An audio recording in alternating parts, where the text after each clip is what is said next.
These training techniques are gonna get you jacked. There are two reasons why you would use these techniques called intensifiers.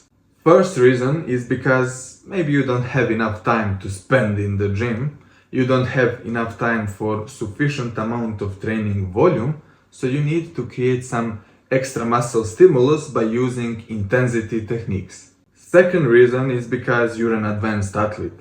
You're already doing lots of training volume, so it makes sense for you to spice it up a little bit with these intensifiers. For you, it's going to be really important that stimulus to fatigue ratio is on point, but we have another video for that. Okay, so let's discuss all of these techniques so you know exactly how to implement them into your workouts. First one is supersets. It's basically doing different exercises back to back with little to no rest in between. Usually, we're gonna superset antagonists or unrelated muscles. So for example, you can do a set of calf raises and as soon as you're done, you move on and do some chin-ups. And that's a really good example because you won't need to catch a breath after a set of calf raises. You can immediately move on to chin-ups without no rest in between. That's really important when you're doing supersets because we need our muscle to be the limiting factor. If running out of breath is preventing you from reaching muscular failure, that means that you're probably not creating sufficient stimulus for muscle growth.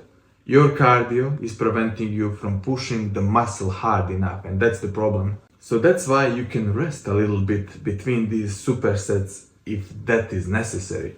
Usually 30 to 60 seconds is going to be enough to catch the breath, and then you can move on to your next superset. The second technique is drop sets. So let's say you're doing bench press.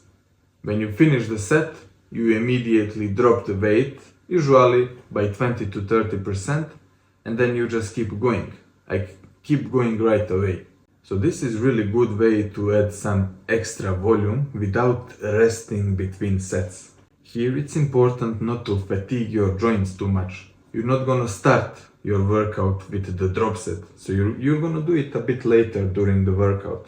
Also, it's important to do it with the right exercises. So you're not gonna do drop sets on squats, for example. If you're inside of our training program, we're gonna give you exact instructions, but it's important that you understand how this works. The next one is partial reps.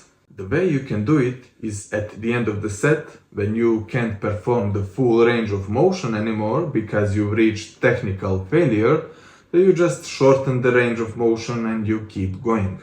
So for example, this is how it's going to look like on the side lateral raises. You're basically just gonna do swings until you're barely able to move your arms.